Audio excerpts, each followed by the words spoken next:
अब आतंकियों की बची खुची जमीन को भी मिट्टी में मिलाने का समय आ गया है। पाकिस्तान अपनी टाइम, प्लेस और अपने मीन से चूजिंग के साथ जब हमला करेगा,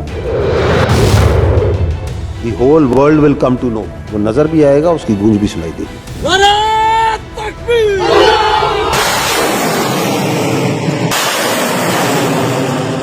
नरेंद्र मोदी का एडवेंचरिज्म का शौक पाकिस्तान ने हवा में उड़ा कर रख दिया।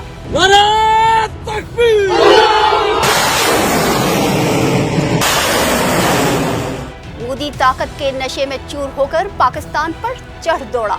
मोदी का ख्वाब तो पाकिस्तान को सफे हस्ती से ही मिटा देना था। अब आतंकियों की बची खुची जमीन को भी मिट्टी में मिलाने का समय आ गया है। उसे तकसीम कर देना था, उसके दरियाओं को खुश्क कर देना था। भारत के हक का पानी भी बाहर जा रहा था, भारत के हक में रुकेगा और भारत के ही काम आएगा। दुश्मन एक तरफ तो पाकिस्तान को आलमी सतह पर एक नाकाम रियासत के तौर पर पेश कर रहा था, जबकि दूसरी जानिब भारत को इलाकाई चौधरी बना रहा था। मोदी के पास मजबूत मईशत का भरम और अस्करी ताकत का घमंड था, क्योंकि नरेंद्र मोदी की फजाइया के पास 4th जनरेशन का जदीद तरीन लड़ाका तैयारा राफेल था। महदूद हमलों और जासूसी के लिए ड्रोन तैयारों का हजारों का बेड़ा था। और भारतीय बहरिया के पास aircraft carrier Vikrant, nuclear submarines और सैटेलाइट इंटेलिजेंस भी थी। इसके अलावा तकरीबन 14 लाख बड़ी फौज, जिसके पास जदीद टैंक्स और भारी गोलाबारी करने के लिए बड़ी तादाद में आर्टिलरी भी मौजूद थी। ये सब कुछ होने पर ताकत का नशा तो जायज था। मोदी के नजदीक इस जंग में उन्होंने पाकिस्तान के खिलाफ 99% कामयाबी तो हासिल कर ही ली थी। बस एक आखिरी कारी वार बाकी था, जो भारतीय फजाइया ने 9 और 10 मई की दरमियानी शब नूर खान, शोरकोट और मियांवाली एयर बेसिस पर लगाकर मामला खत्म करना था। लेकिन फिर जो हुआ वो दुनिया ने देखा। पाकिस्तानी अफवाज के DGISPR दुश्मन की बार बार शहरी आबादी पर हमलावर होने की गलती की निशानदही कर रहे थे कि रुक जाएं, वरना ऐसा जवाब देंगे कि गूंज पूरी दुनिया सुनेगी।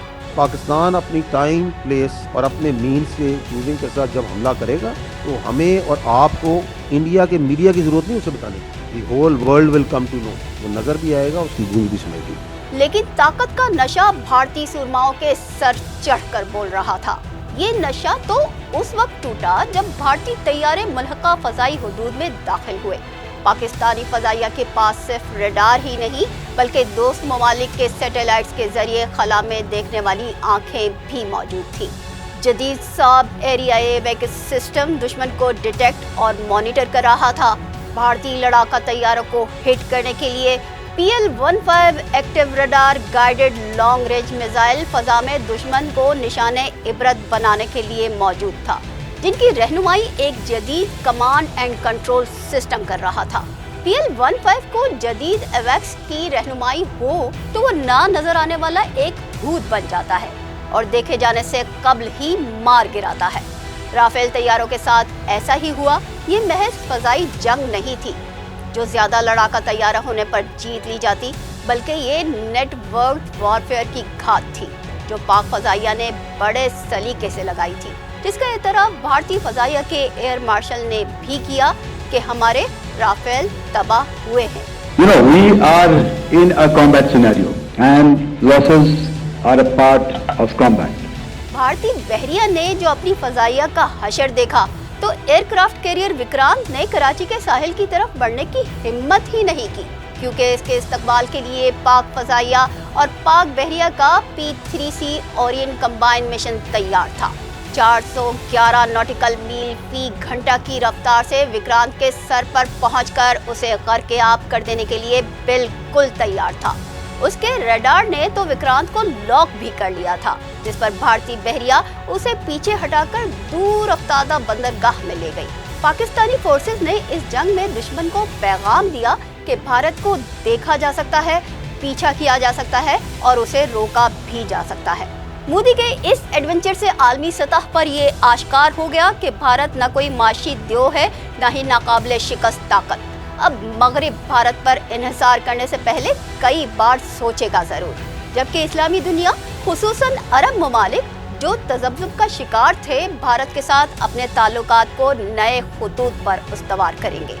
मोदी के पास अब पीछे हटने के अलावा कोई ऑप्शन नहीं है। जिसे वो एक सर्जिकल स्ट्राइक की मार समझ रहे थे, उसने उन्हें तकनीकी, सियासी और नजरियाती शिकस्त से दो चार करके रख दिया। भारतीय मीडिया के प्रोपेगेंडे का एक फायदा तो जरूर हुआ, इस शोर शराबे में भारतीय फौज की कई बड़ी कमजोरियां आलमी, पाकिस्तानी और दिफाही माहिरीन की संजीदा तवज्जो से ओझल रह गई।